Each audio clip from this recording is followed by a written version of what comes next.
2020-ക്കും സാബു ജേക്കബിനും എതിരെ ഗുരുതര ആരോപണവുമായി മുൻ ജില്ലാ കോർഡിനേറ്റർ അസ്ലഫ് പാറേക്കോടൻ. സംഘപരിവാറിനു വേണ്ടി 2020 ജാതി മത അടിസ്ഥാനത്തിൽ സർവേ നടത്തുന്നു എന്ന ആരോപണം. ബിജെപിക്കും സംഘപരിവാറിനും ഉത്തരേന്ത്യൻ ഏജൻസികൾക്കും വേണ്ടിയാണ് സാബു ജേക്കബ് ഡാറ്റ കളക്ഷൻ നടത്തുന്നതെന്നും അസ്ലഫ് പാറേക്കോടൻ പറഞ്ഞു. സാബു ജേക്കബ് എന്ന് പറയുന്ന ആ വ്യക്തി പടുത്തുയർത്തിയ പ്രസ്ഥാനം അവർ പറയുന്നതെല്ലാം ഒരു സാങ്കല്പിക ലോകം മാത്രമാണ്, അല്ല യാഥാർത്ഥ്യത്തിൽ ഒന്നുമില്ല. 20യുടെ പ്രവർത്തനം എങ്ങനെയെന്ന് വെച്ച് കഴിഞ്ഞാൽ മറ്റ് രാഷ്ട്രീയ പാർട്ടികളൊക്കെ പ്രവർത്തിക്കുന്ന വ്യത്യസ്തമായിട്ട് വീടാന്തരം കയറി ഇറങ്ങിയാണ് എല്ലാ ദിവസവും. 20 ഇതിൻ്റെ ഇടയിൽ കൂടെ നമ്മളോടൊന്നും ആലോചിക്കാതെ ഒരു സർവേ ഫോം, ഈ ഫോമിൻ്റെ അകത്ത് ജാതി മതം വിഭാഗം ഇതെല്ലാം ചോദിച്ചുകൊണ്ടാണ് ഈ ഫോം പൂരിപ്പിച്ച് വാങ്ങുന്നത്. ഈ ഫോം ആലുവ പ്രദേശത്ത് മാത്രം 20,000 ഫോമാണ് വീടാന്തരം കയറി 20 കൊടുത്തുകൊണ്ടിരിക്കുന്നത്. സാബു ജേക്കബ് എന്ന് പറയുന്ന വ്യക്തിയുമായിട്ട് പേഴ്സണലായിട്ട് ഞാൻ ഇരുന്ന് സംസാരിച്ചപ്പോൾ അദ്ദേഹം പറഞ്ഞത് തീറ്റ കൊടുത്തുകൊണ്ട് എത്ര കാലം ഈ രാഷ്ട്രീയം മുന്നോട്ട് പോകും, അതുകൊണ്ട് തന്നെ തീറ്റ കൊടുക്കാൻ പറ്റില്ല, അതുകൊണ്ട് ഭക്ഷ്യസുരക്ഷാ മാർക്കറ്റ് പോലെയുള്ള സംവിധാനങ്ങൾ തുറക്കില്ല. 3000 രൂപ ഒരു ദിവസം കൂലി കൊടുത്തുകൊണ്ടാണ് ആളുകളെ വച്ച് വാർഡിലുള്ള വീടുകൾ ഇറക്കിക്കൊണ്ട് ഇവർ സർവേ നടത്തുന്നത്. ഈ സർവേ എന്തിനാണ് നടത്തുന്നത് ചോദിച്ചപ്പോൾ പറഞ്ഞത് കാർഡ് കൊടുക്കാനല്ല, ഡേറ്റ കളക്ഷനാണെന്ന് പറഞ്ഞത്. ഈ നിങ്ങൾക്ക് ആരും അറിയാത്തൊരു സാബുവിന് വലിയൊരു സംവിധാനം, ഒരു വാർ റൂം തന്നെയുണ്ട് സാബുവിനിവിടെ. വലിയ ഉത്തരേന്ത്യൻ കമ്പനികൾക്ക്, PR വർക്ക് നടക്കുന്ന കമ്പനികൾക്കൊക്കെ കോടിക്കണക്കിന് രൂപ കൊടുത്തുകൊണ്ട് 10, 50, 100 പേരും പ്രവർത്തിക്കുന്ന PR വർക്ക് ഏജൻസി തന്നെ സാബു വിലക്കെടുത്തിട്ടുണ്ട് കഴിഞ്ഞ ഒരു വർഷക്കാലമായിട്ട്.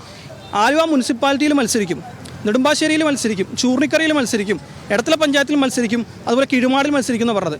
ഈ പ്രദേശങ്ങളിൽ നിന്നൊക്കെ തന്നെ, അതുപോലെ മറ്റ് മത്സരിക്കുന്ന പ്രദേശങ്ങളിൽ നിന്നൊക്കെ തന്നെ ഇതുപോലെയുള്ള ഡേറ്റ കളക്ട് ചെയ്ത് ഇതുപോലുള്ള ഏജൻസികൾക്ക് കൊടുക്കുകയാണ്, വിൽക്കുകയാണ് സാബു എന്ന് പറയുന്ന ആ വ്യക്തി അല്ലെങ്കിൽ അദ്ദേഹത്തിൻ്റെ പ്രസ്ഥാനം.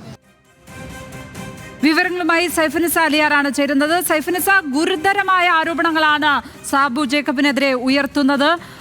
എന്തൊക്കെയാണ് അദ്ദേഹം ഇപ്പോൾ പറഞ്ഞു വെക്കുന്ന കാര്യങ്ങൾ? ഈ സർവേ അടക്കമുള്ള കാര്യങ്ങൾ അദ്ദേഹം പറയുന്നുണ്ട്, അതിന്റെ വിശദാംശങ്ങൾ എന്താണ്?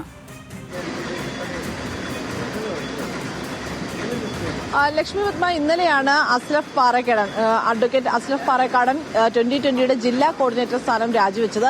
അതിനുശേഷം നമ്മൾ അസ്ലഫ് പാറേക്കാടന്റെ പ്രതികരണം എടുത്തപ്പോഴാണ് 2020യുടെ പ്രവർത്തനത്തെപ്പറ്റി ഗുരുതരമായ ഒരു ആരോപണം അസ്ലഫ് പാറേക്കാടൻ ഉന്നയിക്കുന്നത്. അത് തന്റെ കയ്യിലുള്ള തെളിവ് സഹിതം ഒരു സർവേയുടെ പേപ്പർ, അപേക്ഷാ ഫോം വരെ അടക്കമുള്ളവ കാണിച്ചുകൊണ്ടാണ് അസ്ലഫ് പാറേക്കാടനെ ആരോപണം ഉന്നയിക്കുകയും ചെയ്യുന്നത്.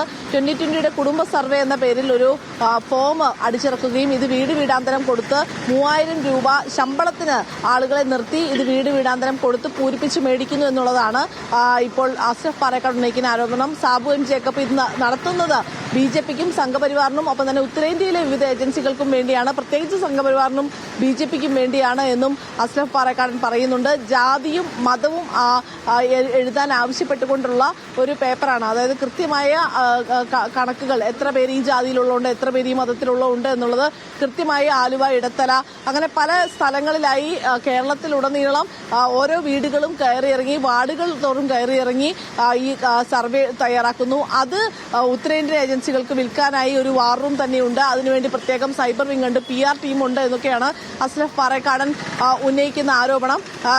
കഴിഞ്ഞ ഏതാനും മാസങ്ങളാണ്, 7 മാസത്തോളമാണ് അസ്ലഫ് പാറേക്കാടൻ ഈ 2020യിൽ ഉണ്ടായിരുന്നത്. നേരത്തെ CPI-യിലായിരുന്നു, അതിൽ നിന്ന് രാജിവെച്ച ശേഷമാണ് 2020യുമായി പ്രവർത്തിച്ചിരുന്നത്.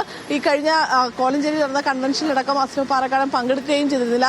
പാർട്ടിയുമായുള്ള അഭിപ്രായ വ്യത്യാസങ്ങളെ തുടർന്നാണ് രാജിവെക്കുന്നതെന്ന് ഇന്നലെ അസ്ലഫ് പാറേക്കാടൻ വ്യക്തമാക്കുകയും ചെയ്തു. ഇതിന് പിന്നാലെയാണ് ഇങ്ങനെ 2020 ഒരു ജാതി മത സർവേ കേരളത്തിൽ നടത്തുന്നു എന്ന ആരോപണം ഇപ്പോൾ അതിന്റെ മുൻ ജില്ലാ കോർഡിനേറ്റർ ഉന്നയിക്കുന്നത്. സൈഫുനിസ അലിയാറാണ് വിവരങ്ങൾ പങ്കുവച്ചത് കൊച്ചിയിൽ നിന്ന്.